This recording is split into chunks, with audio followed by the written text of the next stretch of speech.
Oke, Assalamualaikum warahmatullahi wabarakatuh. Selamat pagi, siang, dan sore semuanya. Hari ini saya akan menjelaskan mengenai lanjutan dari materi yang kemarin, yaitu transaksi penjualan aset tetap. Nah, kemarin kita sudah membahas ya mengenai transaksi penjualan aset tetap pada aset yang tidak disusutkan, yaitu jangan lupa kalau pas buka ini kita sama-sama buka di bab 6, gitu ya. Sekarang teman-teman, kita lanjutkan pemahaman yang seterusnya. Yang kedua yaitu transaksi penjualan aset tetap pada aset yang disusutkan. Kalau kemarin nggak disusutkan tuh contohnya tanah. Nah, kalau tanah itu bedanya hanya di sini hanya ada keuntungan dan tanah itu sendiri. Jadi tidak ada penjualan HPP seperti pada pola persediaan. Nah, bagaimana dengan transaksi penjualan aset tetap pada aset yang disusutkan, gitu ya? Aset yang disusutkan itu aset-aset tetap uh, selain tanah, gitu ya. Nah, sekarang kita pahami dulu. Silakan dibuka halaman 193. Jadi untuk secara umum untuk transaksi penjualan aset tetap yang disusutkan antara induk dan anak, keuntungan atau kerugian penjualan aset tetap itu akan terrealisasi seiring penggunaan aset tersebut atau ketika asetnya dilepaskan. Dilepaskan itu dijual. Nah, ini agak sedikit berbeda. Kalau persediaan kemarin kan memang tujuannya dijual. Kalau tanah itu bisa dimiliki atau bisa juga untuk dilepaskan atau dijual.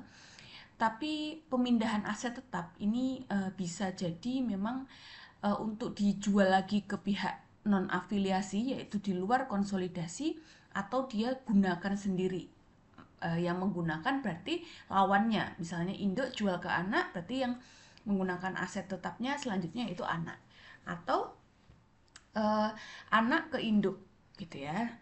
Nah, kalau yang halaman 193, di sini secara umum menjelaskan mengenai dampak penjualan kendaraan. Di sini contohnya kendaraan, induk dan eliminasinya.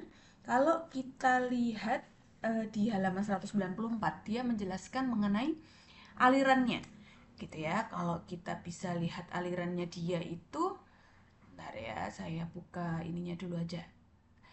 PPT-nya 180. Oh ya, ini. Oke, alirannya tuh dari kendaraan dijual itu bagaimana jurnalnya. Nah, sekarang kita baca dulu contoh 6.4.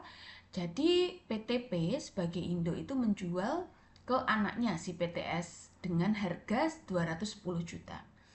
Nah, aset itu, kendaraan itu tuh dulu si PTP tuh memiliki dengan harga belinya 300, ya. Nah, kendaraan itu tuh disusutkan 5 tahun, ya. Kemudian dia menggunakan garis lurus tanpa nilai sisa. Jadi pas 2020 pas dia jual itu tuh berarti sudah 18, 19, 19, 20, udah 2 tahun ya. Udah 2 tahun. Oke. Udah 2 tahun itu ngitungnya berarti dari 300 juta itu dibagi 5 dulu, jadinya kan 60 ya. 60 berarti 2 tahun tuh akumulasi penyusutannya 120, sehingga sebetulnya nilai bukunya itu adalah 180, ya. Sehingga ada selisih kan nilai buku sama harga jualnya, yaitu 30 juta. Nah, itu adalah keuntungan penjualan kendaraan sebesar 30 juta. Nah, PTS itu mau menggunakan melanjutkan itu kendaraan selama 3 tahun ke depan. Nah, maka kita harus memperhitungkan keuntungannya itu nggak boleh diakui pada saat seperti biasa ya, ini konsolidasian belum boleh diakui ya kalau hanya penjualan di satu konsolidasi. Nah, maka harus dieliminasi. Namun keuntungan tersebut bisa juga diakui atau direalisasi ketika salah satu pihak di dalam konsolidasian menggunakan atau memanfaatkan aset tersebut.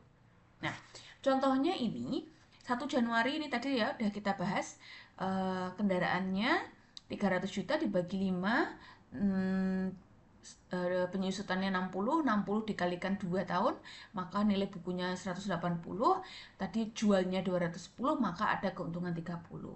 Nah, di tahun pertama di sini ya teman-teman ya, di sini ini ada eh, bagian keuntungan yang belum direalisasi. Kenapa belum direalisasi? Karena dia menjualnya di kapan? Menjualnya 31 Desember ya. Nah, dia menjualnya 31 Desember. Jadi pas akhir tahun. Sehingga keuntungan tersebut harus dieliminasi dulu karena belum ada pemanfaatan lagi, karena memang di situ baru dijual di akhir tahun 2020. Sehingga ketika kita mengurangi bagian laba dan mengurangi akun lawannya itu investasi, maka bagian labanya kita debit dan investasinya kita kredit. Seperti biasa kemarin ya yang belum terrealisasi. Lalu apa yang harus kita hapus? Yang harus kita hapus pada prinsipnya adalah mengembalikan ya. Jadi intinya adalah mengembalikan nilai kendaraan tersebut seperti seolah-olah tidak ada transfer ke anaknya gitu ya. Jadi kendaraannya di tadi kan berarti kan udah jual kan kendaraannya berkurang ya kan. Si anak kan nyatetnya kendaraan di debit, kasnya di kredit 210.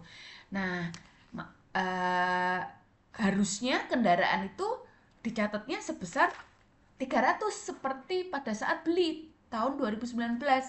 Nah, maka dari itu untuk menambah nilai kendaraan supaya tetap dinilai 300, maka di sini harus ditambah di debit sebesar 90 juta. Nah, teman-teman lihat di halaman 195 ya, di dampak jurnal eliminasi ini ya. Oke. Kendaraan akumulasi ditambah 90 juta. Agar dikonsolidasikan tuh tetap 300. Loh Bu, bukannya 180. Oh iya, ingat bahwa di fixed asset itu tercatatnya di laporan keuangan itu sebesar nilai brutonya atau nilai harga perolehan gitu ya. Baru dikurangi akumulasi jadi net asset ya. Nah, sehingga keuntungannya ini juga harus dihapus. Keuntungan ini tadi 30 juta pada saat dia jual kendaraan kan gitu. Maka seperti halaman 194 itu yang jurnal di bawah itu yang 31 Desember. Nah, itu kita hapus dulu tuh keuntungannya, nggak boleh dihapus karena masih dikonsolidasi ya. Nah, kreditnya ini adalah akumulasi penyusutan kendaraan. Oke, kenapa akumulasinya di kredit berarti ditambahkan? Karena tadi pas dia jual, akumulasinya kan dihapus. Yang induknya kan nggak hapus akumulasi kan, karena kan dijual ke anaknya. Nah, tapi pas eliminasi dikembaliin seolah-olah tuh nggak ada penjualan itu, karena masih dalam satu rumah. Gitu, hanya pindah yang pakai siapa.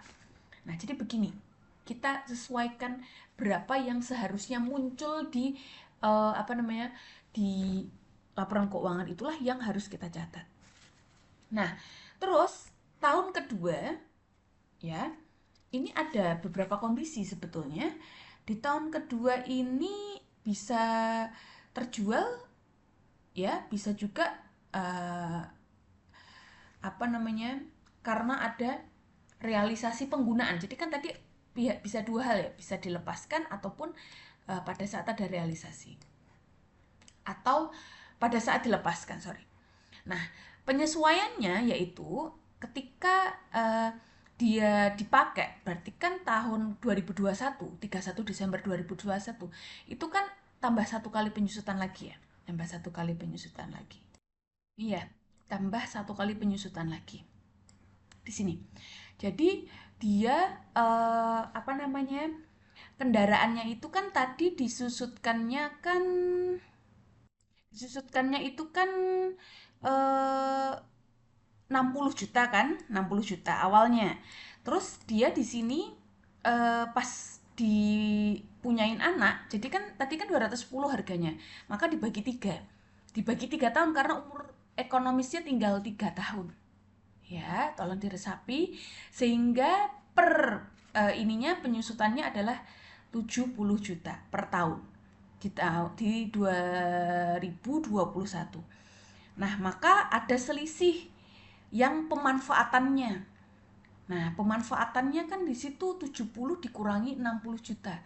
Nah, itu ada selisih. Kenapa? Karena di situ ada bagian, istilahnya ada bagian labanya kan. Kan karena tadi kan nilai asetnya 180 gitu aja. Ya kan? Nilai asetnya 180 dijual 210. Jadi selisih 30.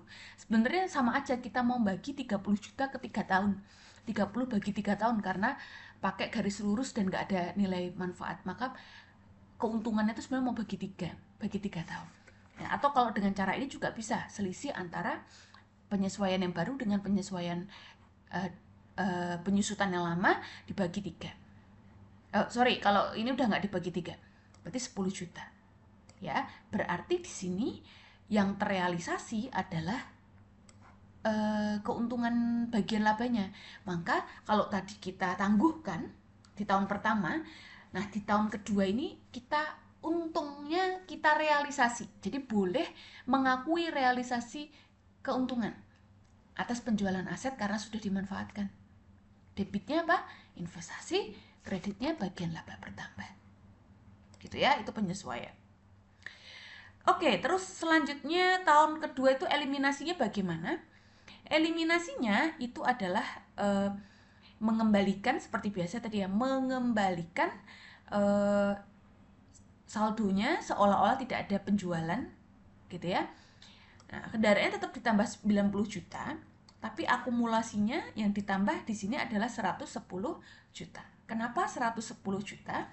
Tadi awalnya berapa akumulasinya? Awalnya penyusutannya PTS kan berarti baru mulai kan, bikin penyusutannya kan berarti beban penyusutan sama akumulasi penyusutan 70 juta 70 juta.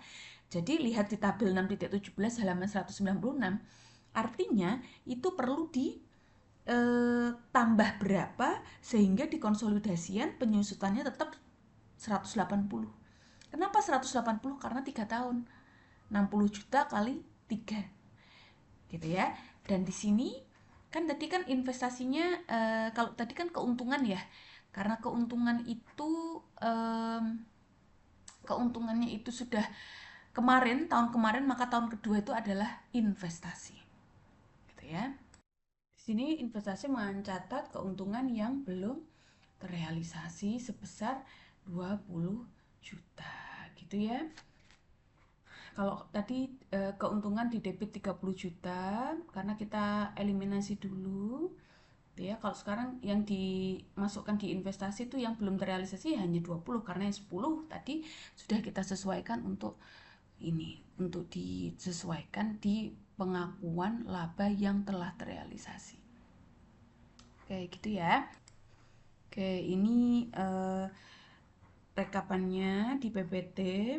Lalu nanti kalau ada penyesuaian besarnya beban penyusutan dan akumulasi penyusutan, maka kita menyesuaikan akumulasi dan beban penyusutan.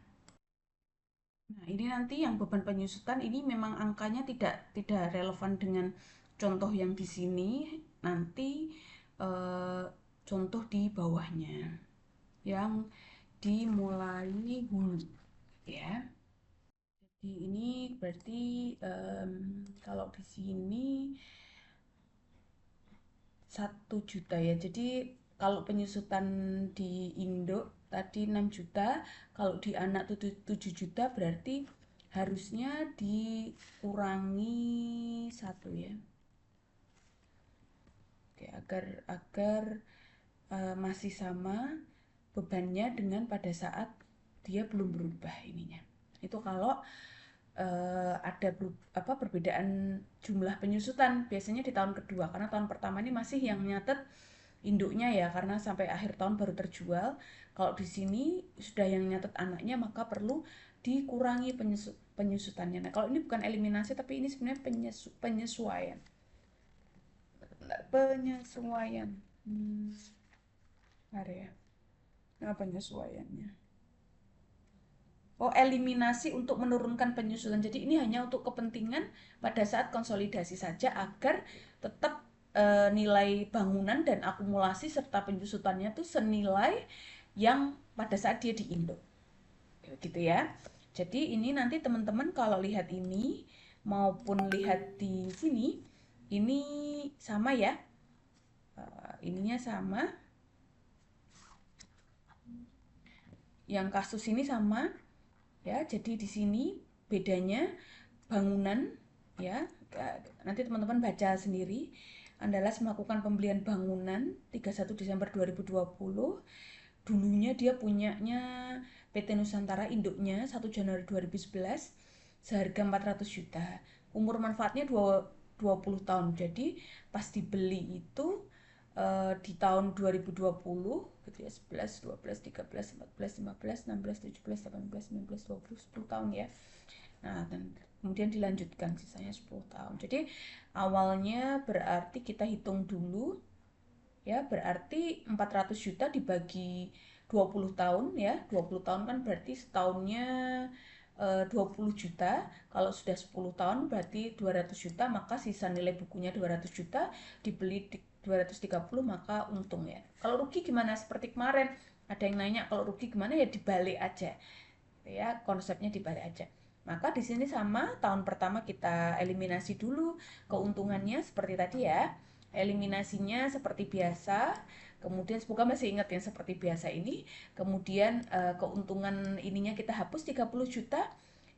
Bangunannya kan tadi udah dijual. Kalau dijual kan berarti dikurangi ya 200 juta. Di kredit pasti diserahkan kan, akumulasinya juga, tapi karena dia masih digunakan di tahun 2020 maka dibalik dulu, bangunannya ditambah lagi. Walaupun tadi pas jual itu kan jurnalnya gini kan, kasnya 230 ya gitu. Kasnya 230 gitu ya. Bangunannya itu 200 ya tadi ya, 200. Terus ada akumulasinya dihapus di debit eh, apa namanya 200 ya kan. Kemudian ada keuntungan sebesar 30 juta. Tapi si anak kan nyatet. Nah, anaknya kan nyatet ya, anaknya itu nyatet eh, anaknya itu nyatet bangunan 230 juta di debit, kreditnya kas. Nah, itu kan 230. Padahal di neraca harusnya muncul, di posisi keuangan harusnya muncul bangunan tuh tidak 230 tapi 400, sehingga penyesuaiannya kita tambahkan 170. Gitu ya. Akumulasinya tetap kita balikkan 200, keuntungannya kita hapus 30. Ya. Oke. Nah, tahun kedua gimana? Seperti biasa, di tahun kedua kita balik dulu eh, apa namanya, bagian laba yang terrealisasi. Seperti tadi sih sebenarnya 30 juta dibagi 10 tahun. Nah, itu juga boleh biar cepet ya. Nah, jadi diakui investasi di debit, kreditnya bagian laba. Eliminasinya bagaimana? Eliminasinya sama seperti tadi. Gitu ya, bangunan 170, akumulasi penyusutan 200 juta, dan investasi sebesar 30 juta. Kemudian ini sama seperti tadi, menyesuaikan akumulasi dan beban akumulasi, beban penyusutan sama seperti ketika dia masih disusutkan oleh PT Indo. Ini jurnalnya ya seperti ini.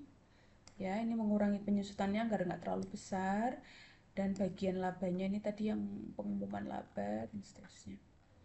Nah, sekarang kita masuk ke hilir. Sebenarnya sama ya hilir ya. Bedanya itu nanti adalah porsi kepemilikan gitu ya, yang belum terrealisasi. Ingat ya, terrealisasi. Jadi konsepnya sama sih. Ini ya, yang di sini ingat ya, yang bagian laba aja yang sesuai kepemilikan. Gitu ya. Tapi kalau nanti yang lainnya ini saya rasa sama ya. Bedanya kalau yang tahun pertama sih tetap peralatan ya. Kalau tahun kedua inilah yang ini kan keuntungan, maksud saya keuntungan. Tahun kedua ini ada investasi, maka pasti ada KNP. Gitu. Coba kita lihat ininya. PT Nusantara telah melakukan pembelian 75% pada PT Andalas. Dia anak beli ke induk 900 juta, beli peralatan. Oke. Oke, ini dia 75%. Oke. Dia beli peralatan seharga 150 juta. Peralatan tersebut diperoleh PT Nusantara 2018, berarti 18, 19, 20 udah 3 tahun. Harganya 250 juta dulunya. Umurnya 5 tahun. Oke. 250 bagi 5, 50 per tahun ya. 50 berarti 50 dikalikan 3 tahun 150. Oke. Berarti nilai bukunya tuh tinggal 100 dibeli 150, berarti untung ya 50 juta. Oke, dia menggunakan selanjutnya karena tinggal 2 tahun kan. Nah, digunakan selanjutnya. Maka yang belum terrealisasi di tahun pertama kan tadi seharusnya 50 juta, 150 dikurangi 100, nilai harga jual dikurangi nilai bukunya. Tapi di sini yang dicatat hanya bagian 75%. Oke. Eliminasinya peralatan kita kembalikan ya. Kalau tadi kan apa namanya? Tinggal peralatannya kan tinggal 150, terus kamu tambah 100 dulu, keuntungannya kita hapus dulu dan akumulasinya kita munculkan. Kalau di tahun kedua ketika terjual ataupun digunakan gitu ya, atau digunakan, ini digunakan sih. Ini sama ya, kita akui bagi dua karena tinggal 2 tahun umur ekonomisnya. Kemudian eliminasi ya, eh, peralatan 37.500 gitu ya. Investasi pada entitas anak 12,5, KNP-nya 100 dan akumulasi penyusutan kendaraan. Oke. Tapi ini kan bukan kendaraan ya, tapi peralatan ya. Oh, ini ada yang kebalik kayaknya. Harusnya gini, peralatan kan kredit ya. Ini KNP-nya itu kan 25% harusnya di sini. Ini yang investasinya di sini. Gini.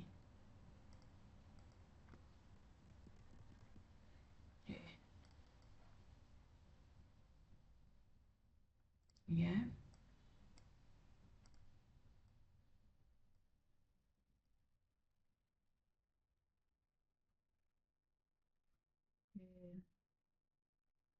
Ini terus seperti biasa mengurangi kalau ada yang perlu disesuaikan. Oke, tadi kan penyusutannya kalau pas awalnya berapa? Awalnya itu 250 bagi 5 yaitu 50 juta setahun, kemudian pas dibeli dia 150 kalau tinggal 2 tahun, maka 75, maka kelebihan kan 75 penyusutannya maka kita balik. Biar beberapa penyusutannya kita kreditin, kita kurangi dan debitnya akumulasi penyusutan. Mungkin itu dulu untuk hari ini. Nanti saya akan beri apa namanya latihan di multiple choice, maksimal dikerjain insya Allah hari Senin. Apa namanya, besok minggu depan kita bahas bab 7 gitu ya. Terima kasih teman-teman, selamat belajar. Jangan lupa tetap dibuka bukunya.